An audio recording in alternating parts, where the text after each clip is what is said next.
Ilan taon ka na sa LTO? 8 years. Nag-seminar ka ba? Huwag ko daw siyang lokohin, sir, kasi nagpapaliwanag ako ng time na yun. Sigurado kang pamilyar siya sa rehistro? Huwag mo siyang iharap, kung hindi siya pamilyar, magkakahiyaan tayo. Para hindi masayang ang oras natin, mali ang huli ng enforcer ng LTO. Kasi, Director, pag gano'n ang atake, walang public service doon. Tama o mali ang huli? Hindi yan absolute. Presumption lang. Who will rebut that presumption now? Yes, that's why. Kaya nandito kami. Isang rider ang humingi ng saklolo kay Congressman Bosita dahil tinikitan di umano siya ng isang LTO, law enforcer, sa Makati kahit hindi pa expired ang rehistro ng kanyang motorsiklo. At ang pinakamasakit pa sa part ng rider, pinagbayad pa to ng 10,000 pesos, bagay na isang buwan kinikita ng rider. Sinubukan pa di umano ng rider magpaliwanag pero hindi siya pinakikinggan ng enforcer at sinabihan pa di umano siya ng enforcer na niloloko daw siya ng rider. Kaya bumuelta naman ng rider, nagsumbong kay Kong Bosita upang humingi ng tulong sa ginawa ng LTO enforcer sa kanya. Narito ang highlights video kung saan ipinagtatanggol pa ng LTO Central Director ang enforcer na humuli at tumikit sa rider. May appointment ako kay Director. Ay, nasa Executive Committee. Meeting. Sunod. So. Kapatid, ikaw yung enforcer? Ha? Ilan taon ka na sa LTO? 8 years. Nag-seminar ka ba? Yes, sir. Sinong nag-seminar sa'yo? Dito rin, sir, sa mga DSD. Sinong nagturo? Si Don Bever.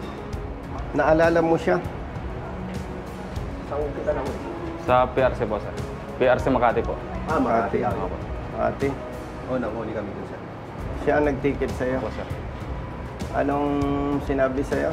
Sabi, sir, 2022 pa daw expire yung motor, tapos huwag ko daw siyang lokohin. Huwag ko daw siyang lokohin, sir, kasi nagpapaliwanag ako ng time na yun.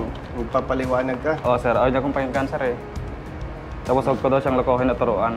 Ang tinitignan niya, yung ano, sir, yung model, binilugan niya. Yan. Binilugan niya, no? Talagang may ebidensya ka, ha? At saka hindi ka pwedeng magsinungaling sa akin, eh. Oo, sir. Kasi didibdibak kita, eh. No? Tapos ang pinapaliwanag ko, sir, ito po. Tapos hawak Di mamaya pagdating ni Director. Para si Director at saka yung adjudication ang mamamagitan, no?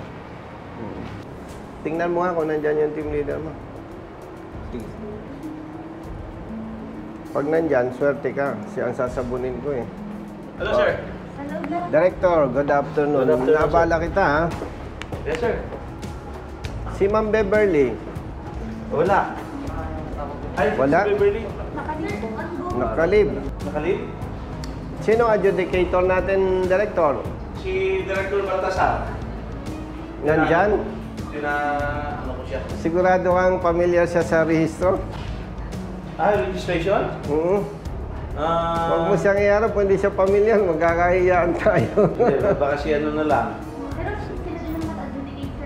Hindi, kailangan kapatid, yung pamilyar sa registration. Si Kathleen. Sir, si Director Esteban Baltasar. Maraming beses ko lang nakaharap si Director. Siya sa adjudication. Yes, sir. Sa enforcement. Sa law enforcement. Ikaw ang team leader, no? Hindi, siya yung division chief sa field enforcement. Kung okay lang sa'yo, Director, mas komportable ako nakatayo. Masyadong si Villegas. Nandyan, ha? Ni-request ko, Director, yung team leader niya,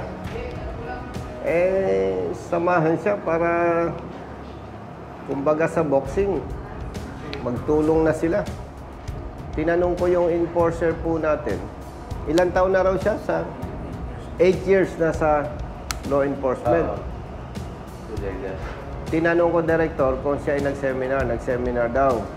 Sino ang nagturo? Si Ma'am Beverly. Ay kaya ni-request ko sana. Kaya lang, nakalib. Para hindi masayang ang oras natin, with respect sa iyo, Director, ako na lang magkukwento kasi may ebidensya naman. Si rider nahuli ng enforcer natin. Mr. Villegas. At according to him, binilugan ni Mr. Villegas yung year model 2022. Brother, may bilog dito yung year model eh. Yes po. Ikaw nga ang nagbilog. Yes po. Oh. At ang sabi sa kanya, expired na yung iyong rehistro. Kasi 2022. Ang Certificate of Registration, March 8, 2023. Ang official receipt niya, March 8, 2023. Okay. And then, may plaka na siya. Ending 2. Okay. Director, papansinin po ninyo, ang MBUC na binayaran, 900 pesos. Samantalang bawat isang taon, 240. 240 times 3, that is 720. Nag-plus ang LTO ng 180 pesos. Kasi, from March 2023, ang ginawa niya, pinabayaran na sa kanya hanggang February. No. So, ibig sabihin, Director, 3 years siyang rehistrado. Tapos, magaling yung nagrehistro. In-adjust niya yung March 2023, 24, 25, 26. March. In-adjust ng LTO na dapat kung 2023, 24, 25, 26 March dapat siya mag-rehistro. In-adjust na nung tao ng LTO.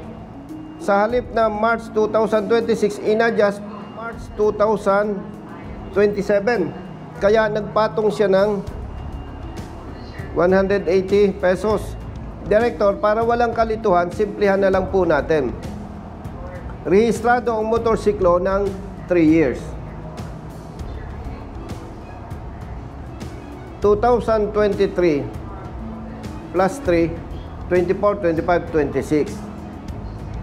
Now, ang nakita ni Enforcer Villegas, 2022 yung model. Kaya dapat daw, expired na siya. Etong ebidensya, Director. Tinikitan siya ni Mr. Villegas. Unregistered. Yan. Oh. Unregistered MB. Perma mo ba ito, kapatid? Yes, sir. Kahit, Director, ang date ng siya ay nahuli is June 13, 2024. Kapatid, alika. Rehistrado siya ng March 2023. Ang official receipt niya, March 2023. Yes, sir. Ang binayaran niya sa MBUC, 900 pesos. Motorsiklo, 3 years. Yung ibang detalye, kahit hindi natin pag-usapan, malinaw na siya ay rehistrado hanggang 2023, 24, 25, 26. Ngayon, siya ay hinuli ng enforcer ninyo ng June 13, 2024. Bagaman at ito ay for investigation pa rin sa parte ng adjudicator. Ang tanong natin, nagbayad siya ng 10,000 assuming for investigation pa ito, kaya ang term na ginagamit ko, Director, assuming after the investigation na nakita mali ang apprehension ay ang rider nagbayad na ng 10,000, what will be your recommendation, Director? Why did you admit the violation of terms if you are not guilty of the offense? Bakit niya binayaran? Siyempre, mas marunong ako sa kanya. No? Una, hindi natin siya pwedeng questionin sa ganung bagay. Why? Dapat ang ating enforcer marunong. hindi natin pwedeng i-expect na ang motorista ay marunong kaysa enforcer. So, dahil nagtitiwala siya na tama ang huli, nagbayad siya. Okay. Now, in-advise sa nung kasama, nung may-ari ng motorsiklo, mali yan, tumawag ka kay Congressman Busita. So, we evaluated the documents. Uy, mali nga. Huwag nating ipasa yung bola, Director, sa motorista. Ang tanong dito, Director, base sa ebidensya, base sa rehistro, mali ang huli ng enforcer ng LTO. Ganun lang yun. Now, in this case of our friend, driver was apprehended by the law enforcer, hindi siya nag-contest. Hindi pwedeng ganon ang atake. Kasi, Director, pag ganon ang atake, walang public service doon. Why? For so many times, na ipakita natin, there are personnel of LTO, hindi alam yung tamang pagpapatupad ng batas. Ano pang i-expect natin sa motorista? Gusto ba nating sabihin, ay marami kaming enforcer na hindi marunong, dapat ang motorista marunong? No. Ang usapin na lang dito, Director, simplihan natin sa ngalan ng public service, tama o mali ang huli? Ganito, the law enforcer, just like you when you're still in the highway patrol group, in the performance of your duty, you enjoy the presumption of regularity in the performance of duty. Pero hindi yan, absolute. Yeah, that's correct. Hindi yan absolute. That Presumption lang. Regularity in the performance of duty is a presumption. Presumption. But who will rebut that presumption now? Yes, that's why, kaya nandito kami. Maging patas tayo in the name of service, Director. Kung yung enforcer natin hindi marunong, what can we expect from the motorist? Now, meron tayong advokasya. Dumulog sa opisina. And we evaluated the documents. And we found out na mali nga ang panguhuli. So, wag na natin pahabain, Director. Simplihan na lang natin. Sa ngalan ng public service, mali ang huli. Ngayon, nagbayad siya ng 10,000, there is now a protest after the case was settled and paid and fine paid. So, ngayon, titingnan natin ngayon kung tama ba yung apprehension. Exactly. That is now your point, Congressman, that we will look now into the question whether or not the apprehension is correct. But insofar as the adjudication is concerned, since the apprehended driver did not contest the apprehension, instead, he admitted the offense charge. Huwag tayo doon, Director. Considering na nagbayad, you presume na ina-admit niya. Ang sinasabi ko nga, Director, kung ang enforcers ninyo, even district officers, marami ko nang napatunayan, hindi marunong magpatupad ng batas, what can we expect from the motorist? Now, kalimutan na natin yung issue na yon. What is the remedy? Ngayon, kaya ni-request ko kay Director, iharap yung competent personnel. Kasi, hindi ko i-advise sa kanya na mag-file ka ng contest, attend ka ng hearing, balik ka, dahil sa current system ng LTO, Director, absent siya sa trabaho, attend siya hearing, absent siya for the resolution, after you find out na mali ang apprehension, cancel lang ang huli. Eh di, yung absences niya sa trabaho, hindi naman binabayaran. O, bakit ko i-advise na mag-contest pa? Ngayon pa lang, sa ngalan ng public service, we can easily determine na mali ang apprehension. Bakit natin paikot-ikutin pa? Ay may ebidensya na. Gusto ko, i-verify nyo ngayon to. Kung narehistro siya ng 2,000, kasi siyempre, Xerox lang ito, Director. O, verify nyo kung totoo, rehistrado. Assuming, you found out, mali ang apprehension, anong magiging recommendation nyo for the 10,000 pesos of the motorist? Ako, Sa ngalan ng public service, on my part, kung ako ang tatanungin ko, Congressman, since he admitted the offense charge, no, huwag ganun. Director, with all due respect, Huwag natin sabing since he admitted. Kasi ang punto dito, public service. Huwag na natin pag-usapan kung admitted, whatever. Ang pag-usapan natin, mali ang apprehension. Congressman, pag sa Congress ako, contempt na ako.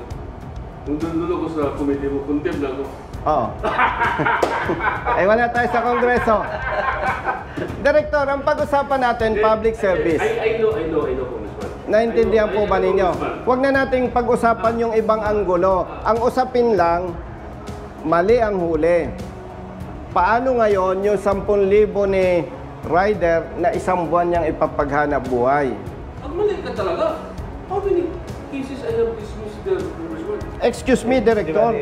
Ang sinasabi ko nga, sa ebidensya ngayon, kaya na nating sabing mali ang huli. Pero pag ganyan ang stand mo, Director, nire-respeto naman kita.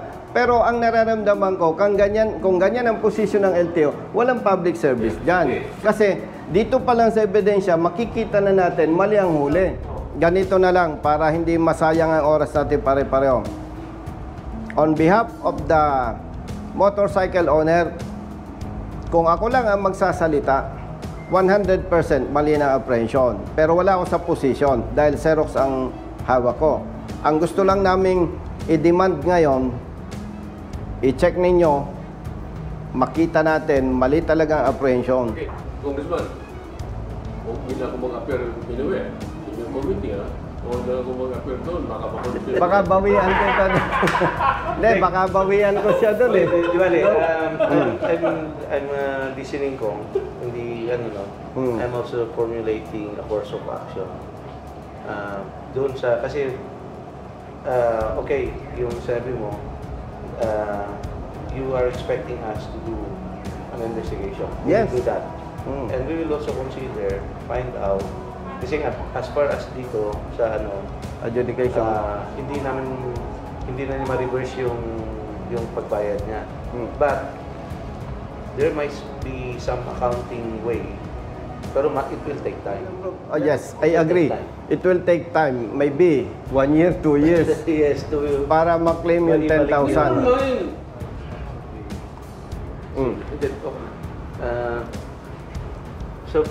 Anong verification result? 3 years. Oh, 3 years. 2026. Hindi siya March or August. Okay. Oh. So 3 years siya.